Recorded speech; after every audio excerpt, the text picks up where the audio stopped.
Next one, I remember watching this one a lot when I was younger. Even though it's cheesy, the effects are horrible.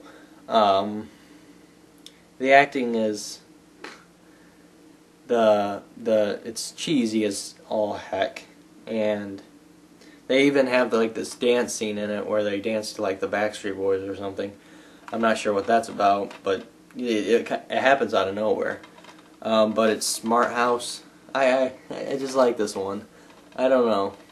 It's got the woman who plays Pat is the wife from Housebroken, and it's a good one. Just watch it and see what you think. It's pretty much about these people who, even though their house is fine, they move into this other house that basically it's voice controlled, and it does whatever you want it to, and things get a little out of hand after a while.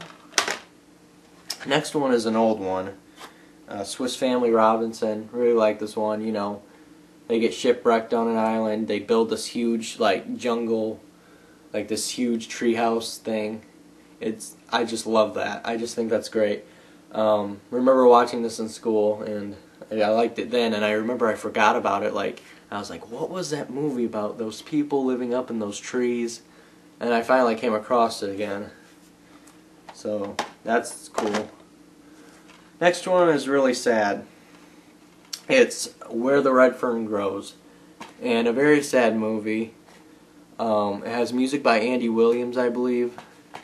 And it's got the James Whitmore guy in this from Them and The Relic. He's in this. It's, from what I remember, it's about this kid who really wants these hunting dogs or something, and he will do anything to get these dogs. And I don't know, it's just it played out really well. I thought the quality is not that great on this DVD, but I don't know. It's from Echo Bridge, but I don't think there's been a better release of this. I just don't think the movie's all that popular, even though it's a very good movie. But I don't think people have cared enough to restore it correctly. Next one is one that when you hear M. Night Shyamalan directed this, you may think, I don't know, but this is not anything like he's ever done. This is one of his first movies. I think it was filmed in '95, released in '98. It stars Rosie O'Donnell, and what was it? Joseph Cross, and pretty much it's about a kid trying to find God. And it's not the documentary. There's a documentary called this, but it's not that movie. It's Wide Awake, and it's a very good movie. Check this one out for sure. I really enjoy that one. And people have talked about this one before. The New Adventures of Pippi Longstocking. I like that one. And here's one I want to talk about. Napoleon. Not Dynamite, okay? Napoleon. Just Napoleon. And it has voice work from Adam Wiley, Bronson Pinchot, and Carol Kane. I think that's just a small part, though. I don't think it's anything big, but I love the music in this one. And it's a very inspirational story about this dog who wants an adventure and gets one, and he has to survive in the wild for a few days. Just check that one out. It's good. And a little bit more mainstream here, I picked Mulan. Really like this one. I think most people have seen this. I thought that had pretty darn good music for something I wasn't expecting a whole lot of when I was younger. But really enjoyed that one. Next one. This could be considered more comedy, I suppose, but I put it in family. And A Mouse Hunt. Really like this one. This is probably more comedy, though. Now, back to family. I picked The Little Rascals. And, you know, I think most people like this movie. It's from Penelope Spheris, who directed Black Sheep. But I always thought that was weird how they did that. The whole that, and then they put like 1994, this little like copyright thing under it. It's like I don't know. I don't think I've seen it like that before. I don't know. just when the copyright is right there on the front cover. I think it was like that on the VHS too. But this is a good movie about these little kids getting into trouble and all that. They, you know, get in this race and everything. Now, the last one, I'm going to save a really good one for last, but this is one I enjoy as well. Magic in the Water, starring Mark Harmon.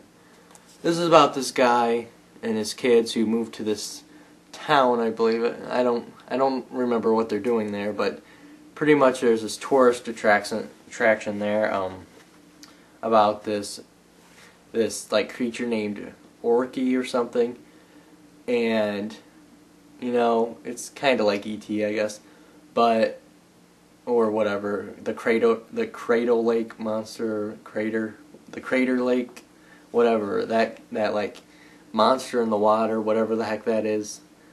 But yeah, pretty much this girl discovers her, and her dad gets sucked in.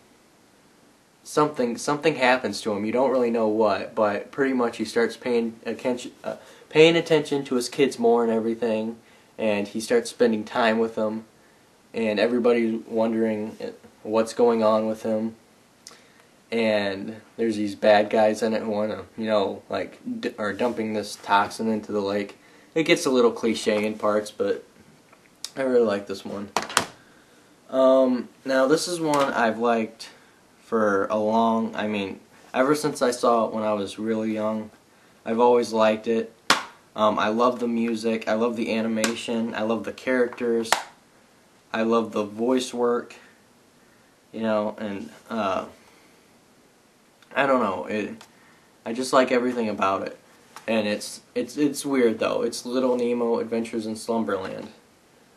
And pretty much it's about this kid named Nemo, you know. His name is Nemo, don't get me wrong here. His name is Nemo. And he's having these nightmares, and pretty much whenever he goes to sleep, he goes to like this dream world, and sometimes it's scary, sometimes it's really happy, but pretty much this guy, Professor Genius, comes into his dream, and he wants him to meet this princess, so he takes Nemo to Slumberland, and he meets the princess, and they're friends and everything, and pretty much he is promoted king for some reason. You're not sure why, but this guy, the authority figure in this Slumberland, gives him a key to this this door he's not allowed to open, and he promises never to open it, but he does anyway, and he unleashes like this like weird black slime. I guess it's a nightmare or something, and it, you know, and pretty much he ruins everything. He wakes up, but he's not really awake, and all this stuff is just going on. It's hard to explain, but I've always liked this movie. I remember when he opens the fridge and it like all that water comes out. I would always replay that part. I don't know why. I would always like slow the tape down and watch it like come out slowly, the water. I don't know what that was about. I used to do that with a lot of movies. But that is a great movie, and I really like it. So there you have it. Those are most of my favorite movies. Not all of them. I like Max Keeble's Big Move, See Spot Run, Cats and Dogs, Peter and the Wolf, The Parent Trap, The Pebble and the Penguin, Secret of Nim. I love those movies too. Hotel for Dogs was a good recent one. Diary of a Wimpy Kid, that was a really good recent one. What else? I think those are some honorable mentions though. Anyway, I think that's it. I think that's all I got to say for today. Thank you for watching, and I hope you have a good day.